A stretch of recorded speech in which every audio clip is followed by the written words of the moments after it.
Well, I got the motor sitting in there, just kind of hanging up there with a ratchet strap. Just had to see what we were going to get for clearance. I really want to keep this die-cast 11 or 12 quart pan. It's a really sweet piece. Downside is it is hitting the rack. It is going to hit the cross member here. Header clearance is not real great, although it is going to slide ahead quite a bit, but we just can't slide it ahead. Just a bad series of interference issues. So currently I'm looking at the UPR cross member, one that has an extra 2-inch drop here. We may end up cutting that, moving it to a little bit more forward. Then we can change out the rack mounts to down here. Those come as a separate kit on that UPR unit. And then we will decide if we're going to use a 2-piece motor plate front mount system, or if we're just gonna kind of refab these stock style mounts. As far as front to back placement, even with this thing hanging way back because of the way we have it ratchet strapped in, there's a ton of room here. We'll be able to get at all the bell housing bolts, especially once this motor's in place where it's supposed to be. So yeah, we'll see what we can do. In the meantime, I'm going to drop the car back down, pull the nose off, and get this motor pulled back out so we can start taking the subframe out. I need to start ordering up accessories for the front of the motor as well. Get the alternator, water pump pulleys, belt routing set up. Then we can finish up this header kit. GC cab, Fab did a beautiful job. 1 7/8 primary headers, twin scroll design, T6 flange, dual O2s, dual wastegates. Unfortunately, there's some additional issues here. He built it for a standard Coyote, not the new Predator with the new bigger aluminum harmonic balancer or the oil cooler design. So we'll be looking at what we need to do to modify these pipes a little bit. Might be as simple as just a little rotation, make an extra fitting here, but we'll see.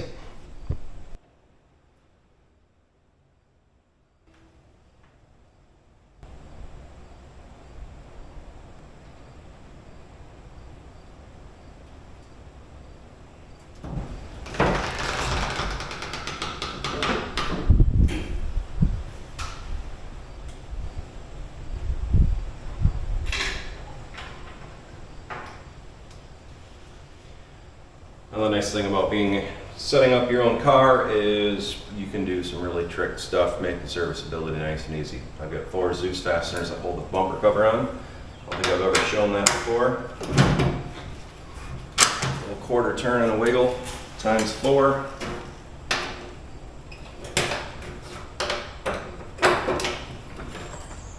Toe pin.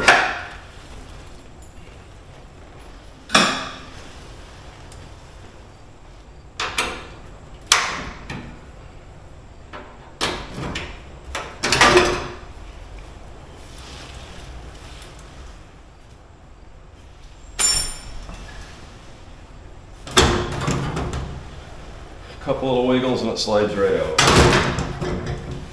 Grab the camera a minute, show you guys what I got going on the back side.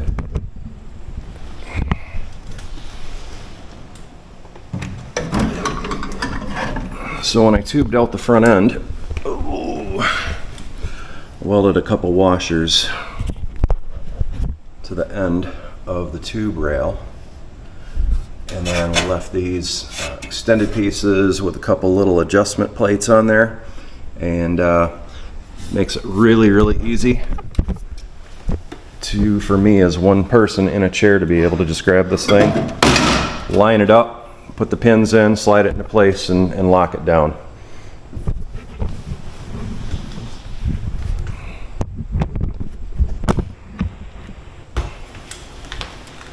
Beautiful things. This fiberglass weighs about 6 pounds. You can pick it right up with one hand, move it anywhere in the shop you need.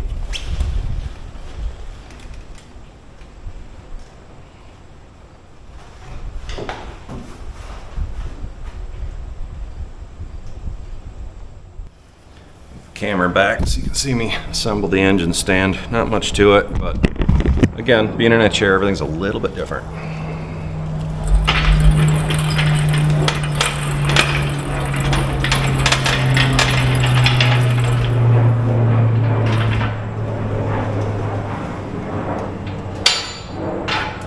And so everything in the shop has wheels.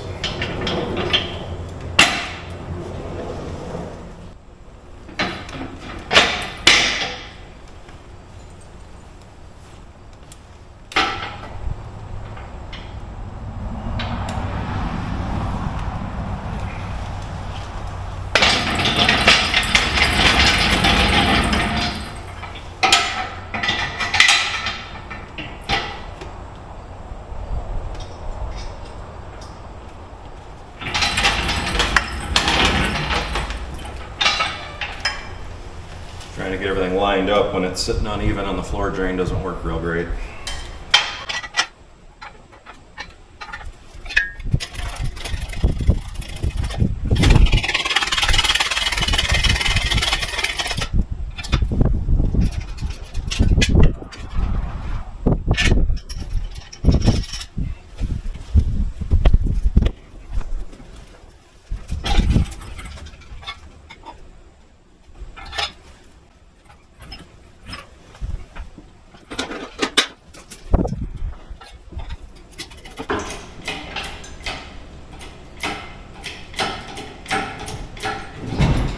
There, it's free, it's loose. Now I can strap off.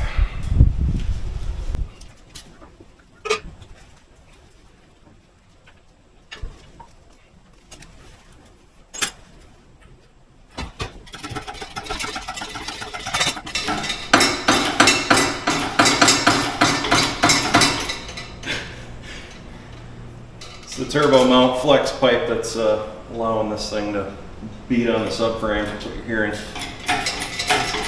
Comes up to feel wiggling.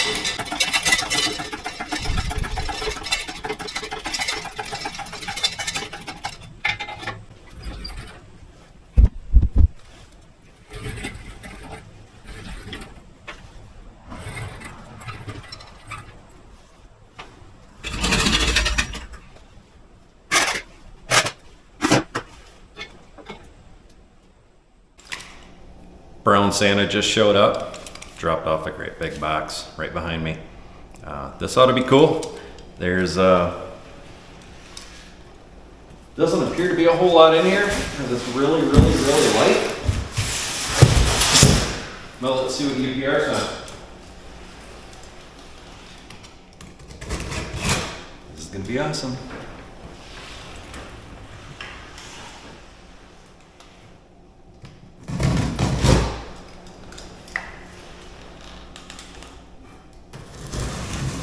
The box weighs more than the part.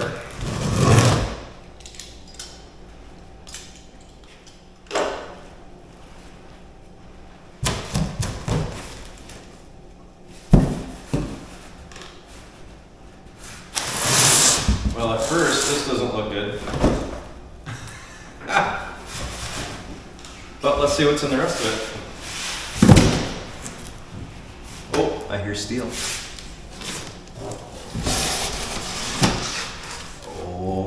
What do we got here?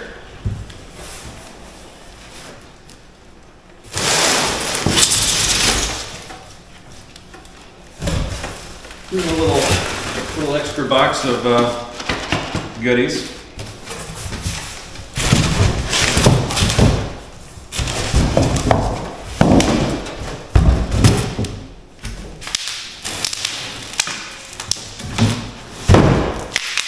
One hand lift, brand new UPR, chromoly, 2-inch drop cross member with a removable center section.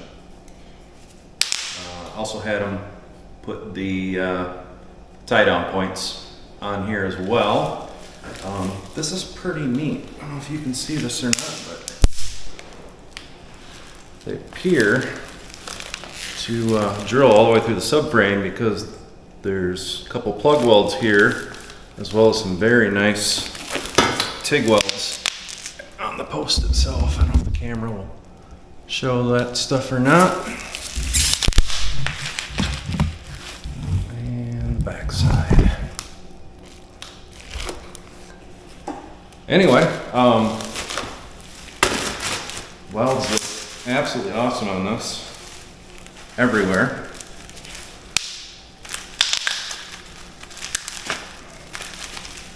Get some of this stuff off. Oh, hey. We got some extra washers. Let's figure out where those go.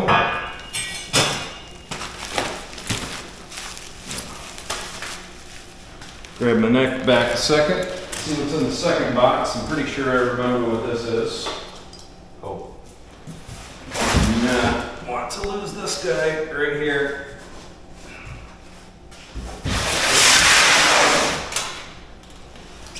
Half the reason we pay the big bucks for the good stuff is for stickers. Gotta love it.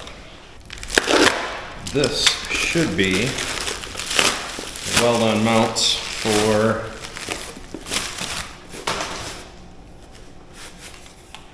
steering rack. I have those as a separate part number.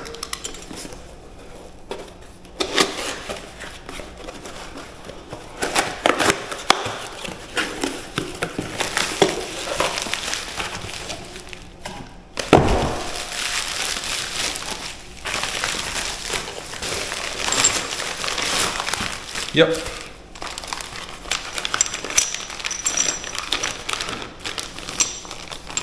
Posts and washers. UPR product number in case you're interested. This will allow us to put the rack wherever we want it. More packaging. Bye-bye. Nope. It's another little Team UPR sticker. Oh well, we'll put that on after we paint it. The whole reason I got this thing uncoated, honestly, I don't even know if you can get it coated, because I want to retain the factory oil pan on that engine. While this is probably going to be low enough, because the other one comes across about here, so this gives us a 2-inch drop to the front of the pan. It may not be far enough forward, so we still may end up cutting this, putting a little kick out and back, just to give it the rest of the clearance we need for the pan. Other than that, man, everything just looks awesome on here. Grab the camera a second and do some close-ups.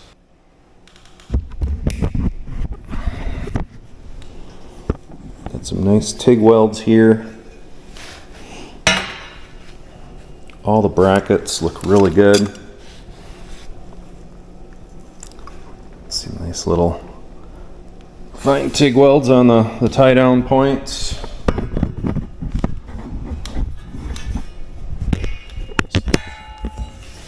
Flip it over a second. All laser cut parts, all TIG welded together.